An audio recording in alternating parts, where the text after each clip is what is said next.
धरती पर कुछ ऐसी जगहें मौजूद हैं जिन्हें देखकर पहली नजर में यही लगता है कि यह दृश्य असली नहीं हो सकता।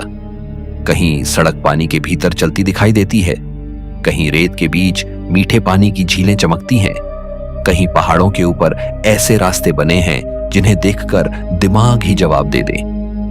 ये वे स्थान हैं जहां प्रकृति केवल सुंदर नहीं बल्कि बेचैन कर देने वाली लगती है, जहां रंग, आकार, ऊंचाई, गहराई और खामोशी मिलकर ऐसा दृश्य बनाते हैं जो जाना पहचाना होकर भी पूरी तरह अनजाना महसूस होता है।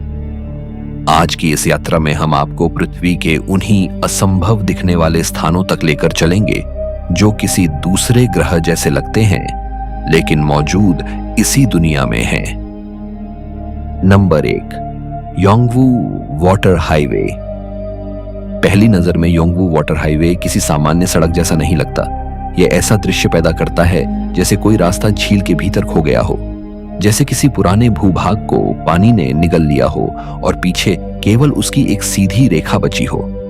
लेकिन असली रहस्य यही है कि यह सब किसी दुर्घटना का परिणाम नहीं बल्कि जानबूझकर बनाया गया एक ऐसा मार्ग है जहां सड़क और पानी एक ही फ्रेम में साथ दिखाई देते हैं। चीन की यह असाधारण सड़क अपनी बनावट से कम और अपने भ्रम से ज्यादा चौंकाती है। जब वाहन इसके ऊपर से गुजरते हैं तो दूर से ऐसा लगता है जैसे वे पानी की सतह पर तैर रहे हों। सड़क का काला शरीर और उसके ऊपर फैली चमकती परत मिलकर एक ऐसा प्रतिबिंब बनाते हैं जो दिमाग को भ्रमित कर देता है। कुछ मौसमों में पानी और ऊपर आ जाता है और सड़क के कई हिस्से लगभग पूरी तरह डूबे हुए दिखते हैं, फिर भी यातायात नियंत्रित तरीके से चलता रहता है। यही बात इस जगह को और भी अविश्वसनीय बनाती है। यहाँ प्रकृति और मानव निर्माण किसी विरोध में नहीं बल्कि एक अजीब संतुलन में दिखाई देते हैं। इस हाईवे को देखकर लगता है जैसे धरती ने अपने नियम थोड़ी देर के लिए बदल दिए हों। जहां सामान्यतः सड़क पानी से बचती है, वहां यहां सड़क पानी के भीतर अपना अस्तित्व बनाए रखती है।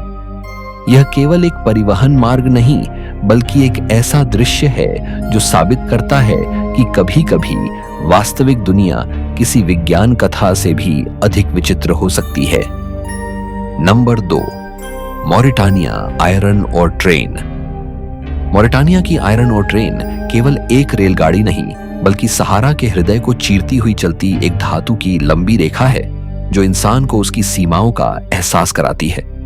यह ट्रेन इतनी लंबी हो सकती है कि उसका सिरा और अंत एक साथ देख पाना लगभग असंभव हो जाता है। रेगिस्तान के बीच जहां चारों तरफ केवल रेत, काली चट्टानें और अनंत क्षितिज हो, वहां इस विशाल ट्रेन का गुजरना किसी दूसरे ग्रह पर चल रही औद्योगिक मशीन जैसा लगता है। इस यात्रा को अविश्वसनीय बनाने वाली बात केवल इसका आकार नहीं बल्कि इसकी कठोरता है। लोग खुले लौह अयस्क डिब्बों के ऊपर बैठकर 20 घंटे तक सफर करते हैं। न कोई आराम, न सुरक्षा, न छाया। दिन में झुलसाती गर्मी, रात में जमा देने वाली ठंड और हर पल उड़ती रेत इस यात्रा को लगभग क्रूर बना देती है। फिर भी यह ट्रेन चलती रहती है जैसे इस वीरान भूमि में जीवन की एकमात्र धड़कन हो। इसके आसपास न शहर हैं, न व्यवस्थित सड़कें, न हरियाली, न कोई पहचानने योग्य मानवीय उपस्थिति। यही खालीपन इस जगह को और भी असली से परे बना देता है। इस ट्रेन पर सफर करना केवल दूरी तय करना नहीं बल्कि पृथ्वी के सबसे कठोर चेहरों में से एक का सामना करना है। ऐसा लगता है जैसे मानव सभ्यता की आखिरी रेखा यहां तक आई हो और उसके बाद केवल निर्जीव, मौन और शत्रुतापूर्ण संसार शुरू हो जाता हो। Number 3, निंगची valley. निंगची वैली उस तरह की जगह है जिसे देखकर विश्वास करना कठिन हो जाता है कि यह वास्तव में पृथ्वी पर मौजूद है। लगभग 3000 मीटर की ऊंचाई पर फैली यह घाटी वसंत आते ही लाखों जंगली तिब्बती चेरी वृक्षों से भर उठती है।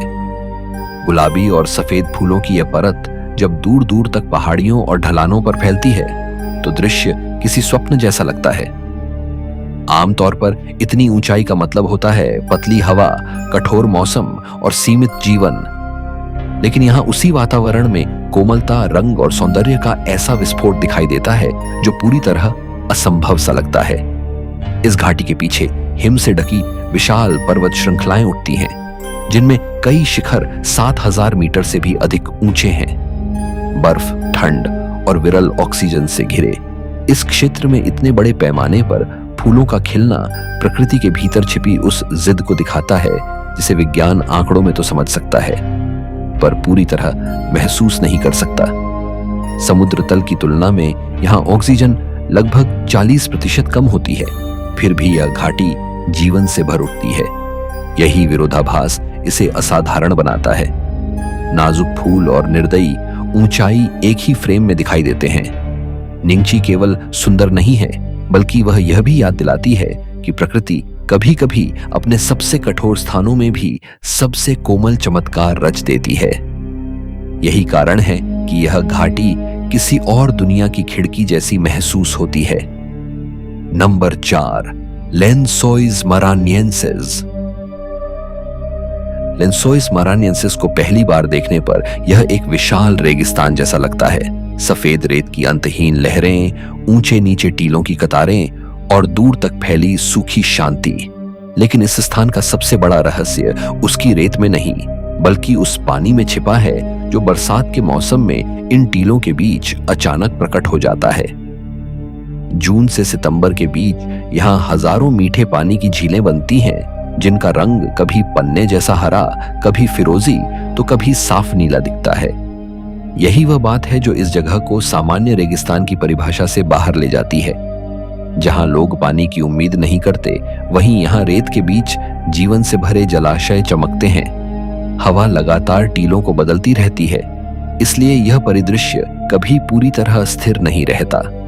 हर मौसम में इसका चेहरा कुछ नया हो सकता है। फिर भी इन झीलों का लौटना एक तय चक्र की तरह होता है, मानो यह स्थान अपनी विचित्रता को हर साल फिर से जन्म देता हो। सबसे हैरान करने वाली बात यह है कि इस क्षेत्र में कुछ जीव महीनों तक रेत के नीचे सुप्त अवस्था में पड़े रहते हैं और बारिश लौटते ही सक्रिय हो जाते हैं। यानी यहाँ जीवन भी उसी असंभवता के साथ मौजूद है जिस असंभवता के साथ पानी मौजूद है। लेंसोइस मारानिएंसिस इस बात का प्रमाण है कि प्रकृति हमेशा सीधे नियमों पर नहीं चलती। कभी कभी वह रेगिस्तान को झील में और सूनेपन को चमत्कार में बदल देती है। Number 5, Lingpaishi road. Lingpaishi road उन रास्तों में से है जिन्हें देखकर यह सवाल उठता है कि आखिर किसी ने यहाँ सड़क बनाने का विचार कैसे किया होगा। चोंगकिंग क्षेत्र की यह पर्वतीय सड़क सीधी खड़ी चूना पत्थर की चट्टानों में काटकर बनाई गई है। कई जगह इसकी चौड़ाई इतनी कम है कि मुश्किल से एक वाहन निकल सके, और सबसे भयावह बात यह है कि किनारों पर सुरक्षा के लिए कोई भरोसेमंद अवरोध मौजूद नहीं।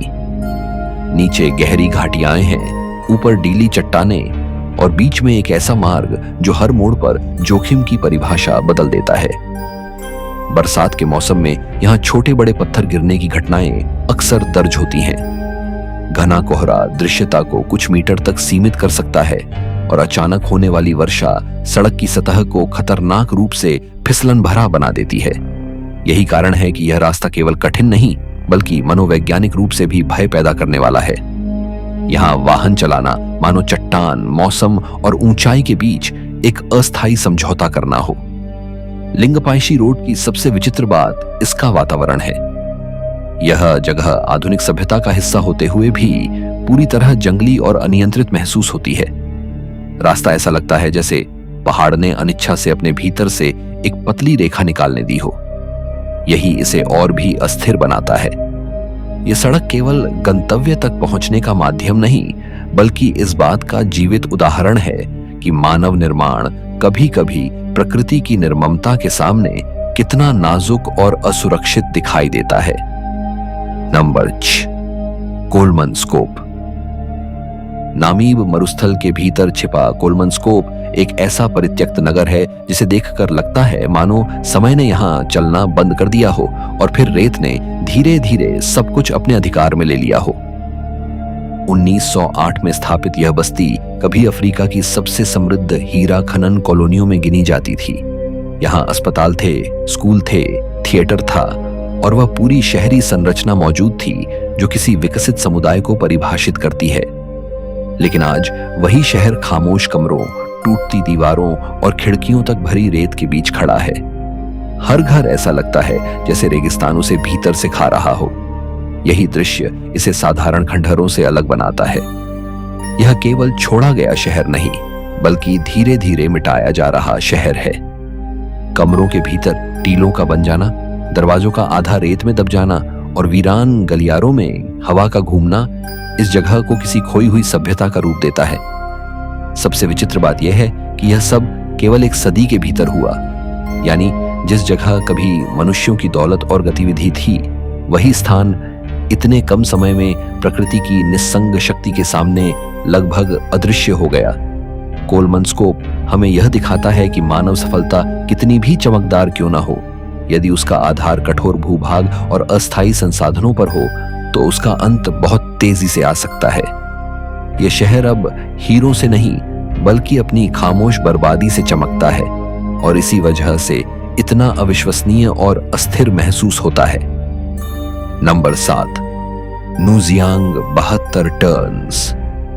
नूजियांग 72 टर्न्स किसी साधारण पहाड़ी सड़क का नाम नहीं, बल्कि एक ऐसे मार्ग का चेहरा है जो ऊपर से देखने पर किसी विशाल सर्प की तरह पहाड़ पर लिपटा हुआ दिखाई देता है। तिब्बती पठार के पूर्वी किनारे पर स्थित यह सड़क 72 तीखे मोड़ों में खुद को मोड़ती, झुकाती और नीचे गिराती हुई घाटी की ओर उतरती है। इसकी ऊंचाई 4600 मीटर से अधिक शुरू होती है और बहुत कम दूरी में लगभग 2000 मीटर की गिरावट तक पहुंच जाती है। इतनी तेज ढलान, इतने घने मोड़ और इतने कठोर भूभाग का मेल इसे लगभग असंभव मार्ग बना देता है। ऊपर से देखने पर यह ऐसा लगता है जैसे पहाड़ की त्वचा पर किसी ने जानबूझकर एक घाव बना दिया हो। इसके आसपास के पर्वत 5000 मीटर से अधिक ऊंचे हैं। हवा पतली है, तापमान अचानक बदल सकता है और ऑक्सीजन सामान्य स्तर से बहुत कम होती है। ऐसी स्थिति में केवल इंसान ही नहीं, मशीनें भी अपनी सीमा पर काम करती हैं। यही इसे और भी अधिक चरम बनाता है। इस रास्ते की भयावहता केवल उसके मोड़ों में नहीं, बल्कि उस ऊंचाई में भी है जहां शरीर और इंजन दोनों संघर्ष करते हैं। यहां सफर करना केवल ड्राइविंग नहीं, बल्कि हर मोड़ पर संतुलन और सहन शक्ति की परीक्षा है। नूजियांग 72 टर्न्स पृथ्वी के उन स्थानों में से है जहां भूगोल इतना नाटकीय हो जाता है कि वह किसी प्राकृतिक संरचना से कम और किसी विशाल गणितीय भूल भुलैया जैसा अधिक महसूस होने लगता है। Number 8, Cape Horn. दक्षिण अमेरिका के सबसे निचले सिरे पर स्थित केप हॉर्न पृथ्वी के सबसे भयावह समुद्री मार्गों में गिना जाता है। यह वह स्थान है जहां अटलांटिक, प्रशांत और दक्षिणी महासागर की शक्तियां एक दूसरे से टकराती हैं और इसी टकराव से ऐसा जलक्षेत्र बनता है जिसे सदियों से नाविक डर और सम्मान दोनों के साथ देखते आए हैं। यहाँ हवाएं 120 किलोमीटर प्रति घंटे से अधिक की रफ्तार से चल सकती हैं, लहरें 12 मीटर से भी ऊपर उठ सकती हैं और पानी का तापमान इतना कम रहता है कि बिना सुरक्षा के कोई व्यक्ति कुछ ही मिनटों में चेतना खो सकता है। यही कठोरता केप हॉर्न को केवल एक भौगोलिक बिंदु नहीं, बल्कि जीवित खतरा बना देती है। इतिहासकार मानते हैं कि सैकड़ों जहाज इन जलधाराओं में नष्ट हुए और हजारों लोग यहां अपनी जान गंवा चुके हैं। यह आंकड़ा केवल इतिहास नहीं बताता, बल्कि यह भी दिखाता है कि यहां प्रकृति कितनी निर्दय हो सकती है। आधुनिक युग में भी बहुत कम समुद्री मार्ग इस रास्ते को चुनते हैं, क्योंकि यहाँ मौसम, धारा और हवा का गठजोड़ किसी भी मानवीय योजना को पलट सकता है। केप हॉर्न को देखकर समझ में आता है कि पृथ्वी के कुछ हिस्से अब भी पूरी तरह मानव नियंत्रण से बाहर हैं। यहाँ समुद्र केवल पानी नहीं, बल्कि एक अस्थिर, आक्रामक और लगभग शत्रुतापूर्ण शक्ति बन जाता है। यह वह जगह है जहां नक्शे पर खींची रेखाएं समाप्त हो जाती हैं और प्रकृति अपनी वास्तविक सत्ता में दिखाई देने लगती है। नंबर 9, हुआकाचिना। पेरू के तटीय मरुस्थल के बीच बसा हुआ हुआकाचिना ऐसा लगता है जैसे किसी ने सूनी रेत के महासागर में अचानक जीवन का एक हरा बिंदु रख दिया हो। चारों ओर विशाल बालू टीले हैं जो 100 मीटर से अधिक ऊंचाई तक उठते हैं और अपनी लहरदार बनावट से इस पूरे क्षेत्र को किसी परग्रही भूभाग जैसा बना देते हैं। इन टीलों के बीच एक पन्ना सी चमकती झील और उसके चारों ओर बसी मानवीय बसावट इस स्थान को और भी अविश्वसनीय बना देती है। यहाँ लगभग बारिश नहीं होती, फिर भी पानी का अस्तित्व बना हुआ है। यही बात हुआ काचिना को केवल सुंदर नहीं बल्कि असंभव सा बनाती है। दूर से देखने पर यह जगह वास्तविकता से अधिक भ्रम जैसी लगती है। तीखे ढलानों वाले टीलों की छाया, उजली रेत पर बदलती धूप और बीच में स्थिर पानी का शांत दर्पण मिलकर ऐसा दृश्य बनाते हैं जैसे मंगल ग्रह की सतह पर किसी ने पृथ्वी का एक छोटा टुकड़ा रख दिया हो। सबसे चौंकाने वाली बात यह है कि लोग यहाँ स्थायी रूप से रहते हैं, यानी यह केवल गुजरने लायक चमत्कार नहीं बल्कि एक जीवित समुदाय है जिसने पृथ्वी के सबसे शुष्क वातावरणों में से एक के भीतर अपना ठिकाना बनाया हुआ है। हुआ काचिना यह साबित करता है कि जीवन केवल अनुकूल स्थानों में ही नहीं बल्कि उन जगहों पर भी जड़ें जमा सकता है जहां पहली नजर में उसके लिए कोई संभावना दिखाई ही न दे। यही विरोधाभास इस नखलिस्तान को रहस्यमय और लगभग अवास्तविक बनाता है।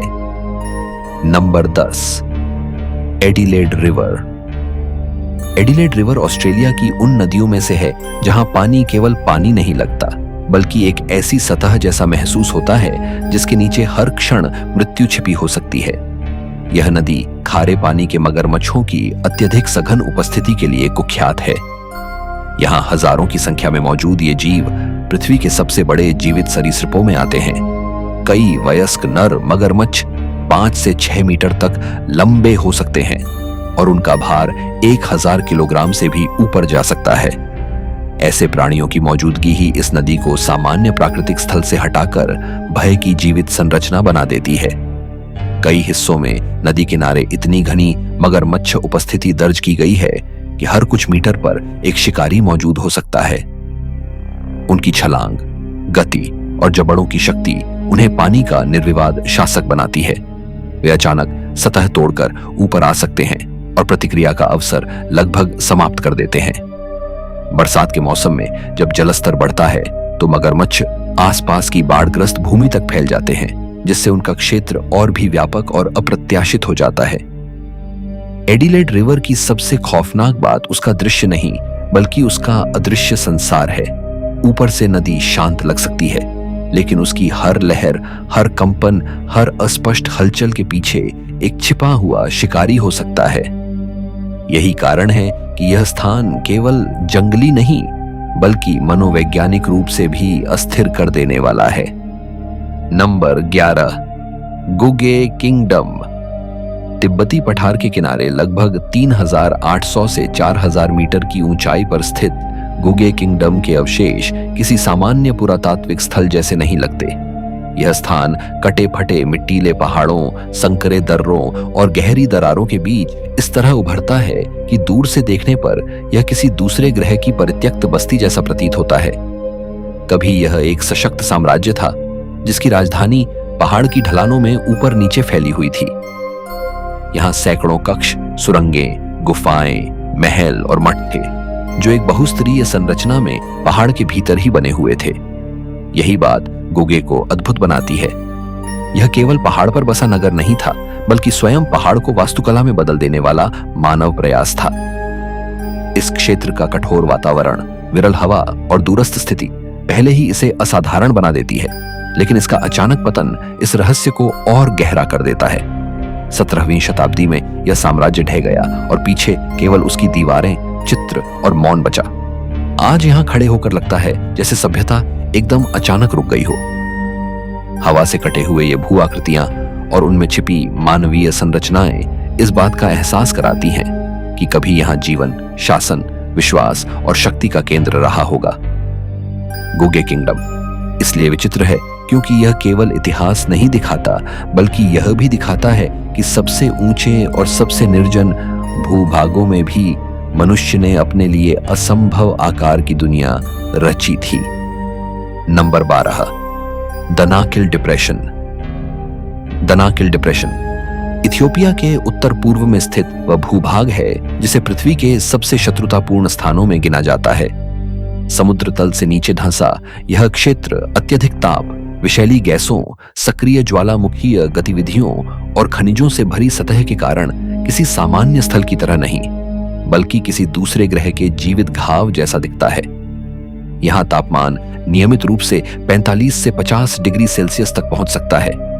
सतह पर फैले चमकीले पीले, हरे, लाल और नारंगी रंग इतने अस्वाभाविक लगते हैं कि पहली नजर में यह कोई डिजिटल दृश्य प्रतीत होता है, लेकिन दनाकिल की असली भयावहता उसकी सुंदरता में छिपी हुई है।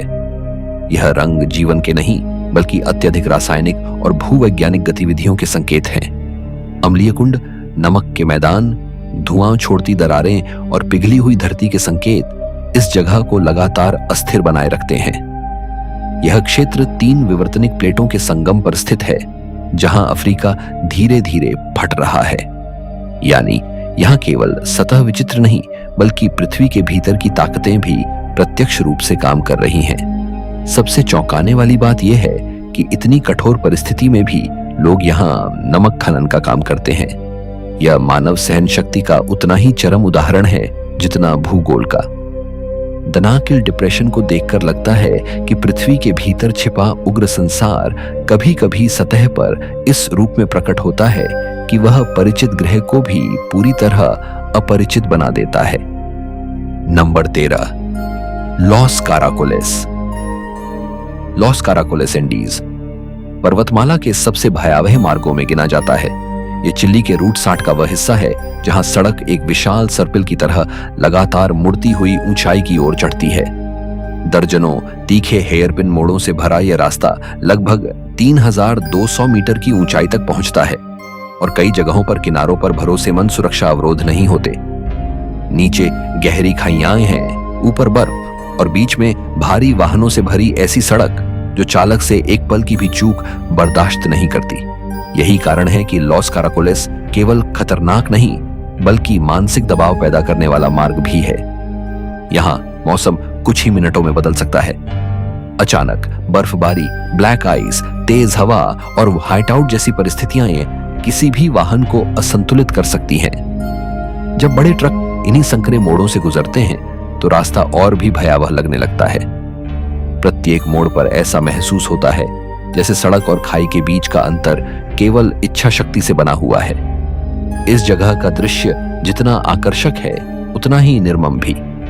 ऊपर से देखने पर मोड़ों की परतें किसी विशाल यांत्रिक संरचना जैसी दिखती हैं, लेकिन वास्तविकता में वे प्रकृति की कठोरता के विरुद्ध मानव आवागमन का बेहद जोखिम भरा समाधान है। लॉस काराकोलेस इस बात का उदाहरण है कि पर्वतों में रास्ता बनाना केवल इंजीनियरिंग नहीं बल्कि लगातार बदलती प्राकृतिक शक्तियों से जूझना भी है। Number 14, Huanglong 5 colour pools. Sichuan के पर्वतीय क्षेत्र में ऊंचाई पर फैले हुआंगलोंग 5 कलर पूल्स ऐसी जगह हैं जिन्हें देखकर लगता है जैसे धरती ने स्वयं को तरल रंगों में बदल लिया हो। यहाँ हजारों प्राकृतिक कुंड एक के बाद एक फैले हैं और हर कुंड का रंग अलग दिखाई दे सकता है। कहीं फिरोजी चमक है, कहीं पन्ना सा हरा, कहीं सुनहरी झिलमिलाहट और कहीं गहरा नीला। यह विविधता किसी कृत्रिम सजावट का परिणाम नहीं बल्कि खनिजों, प्रकाश, जल की गहराई, सूक्ष्म जीवों और कैल्शियम कार्बोनेट की परतों के जटिल मेल से बनती है। यही इस स्थान का वास्तविक चमत्कार है। यह सुंदरता स्थिर नहीं रहती बल्कि मौसम, धूप और पानी के प्रवाह के साथ बदलती रहती है। ऊंचाई 3100 से 3600 मीटर के बीच होने के कारण आसपास का वातावरण भी इसे और अलग बनाता है। बर्फ से ढके ऊंचे शिखरों के बीच इतने जीवंत रंगों का फैलाव किसी सामान्य पर्वतीय घाटी जैसा नहीं लगता। सबसे अविश्वसनीय बात यह है कि ये कुंड अभी भी बढ़ रहे हैं, बहुत धीमी गति से, हर वर्ष केवल कुछ मिलीमीटर। यह पूरा परिदृश्य अपने आकार और संरचना में बदलाव करता रहता है। यानी यह केवल एक सुंदर दृश्य नहीं बल्कि एक जीवित भूवैज्ञानिक प्रक्रिया है। हुआंगलोंग इस बात का प्रमाण है कि प्रकृति का सबसे विचित्र काम हमेशा विस्फोटक नहीं होता। कभी कभी वह अत्यंत धीमी, शांत और सूक्ष्म गति से ऐसी संरचनाएं रचती है जो लाखों वर्षों के धैर्य के बाद परग्रही सौंदर्य में बदल जाती हैं। Number 15, skeleton coast. नामीबिया की अटलांटिक तटरेखा पर फैला स्केलेटन कोस्ट उन स्थानों में है जहां समुद्र और मरुस्थल एक साथ मिलकर ऐसा वातावरण रचते हैं जो मनुष्य के लिए लगभग शत्रुतापूर्ण है। यह तट सुंदर होने से अधिक भयावह है। ठंडी बेंगुएला धारा के कारण यहां घना कोहरा अक्सर छा जाता है, जो दृश्यता को बहुत कम कर देता है। समुद्र के भीतर छिपे रेत के उथले हिस्से, तीखी हवाएं और अनिश्चित धाराएं सदियों से जहाजों को यहां फंसाती और तोड़ती रही हैं। इसी कारण इस तट पर जंग लगे मलबों की उपस्थिति इसे एक समुद्री कब्रिस्तान जैसा रूप देती है। लेकिन खतरा केवल समुद्र तक सीमित नहीं, जमीन पर भी स्थिति उतनी ही कठोर है। वर्षा बेहद कम होती है, तापमान दिन और रात के बीच तीव्र रूप से बदलता है और आसपास का भूभाग के इतना निर्जन है कि एक बार फंस जाने पर बच निकलना इतिहास में कई बार असंभव साबित हुआ। यही दोहरी निर्ममता इस तट को और भी विचित्र बनाती है। यहां यदि समुद्र आपको नहीं निगले तो मरुस्थल आपको समाप्त कर सकता है। स्केलेटन कोस्ट केवल जहाजों का कब्रिस्तान नहीं, बल्कि यह मानव आत्मविश्वास की सीमाओं का भी स्मारक है। यह स्थान दिखाता है कि नक्शे पर चाहे कोई तटरेखा कितनी भी सीधी क्यों न लगे, वास्तविकता में वह पृथ्वी के सबसे खतरनाक और निराशाजनक क्षेत्रों में से एक हो सकती है। यहां प्रकृति हर दिशा से एक ही संदेश देती है, यह भूमि तुम्हारे लिए नहीं बनी। आज के वीडियो में इतना ही। अगर आपको यह यात्रा सचमुच अविश्वसनीय लगी तो अगली बार हम धरती के और भी ऐसे स्थानों की परतें खोलेंगे जहां हकीकत कल्पना से भी ज्यादा अजीब दिखाई देती है।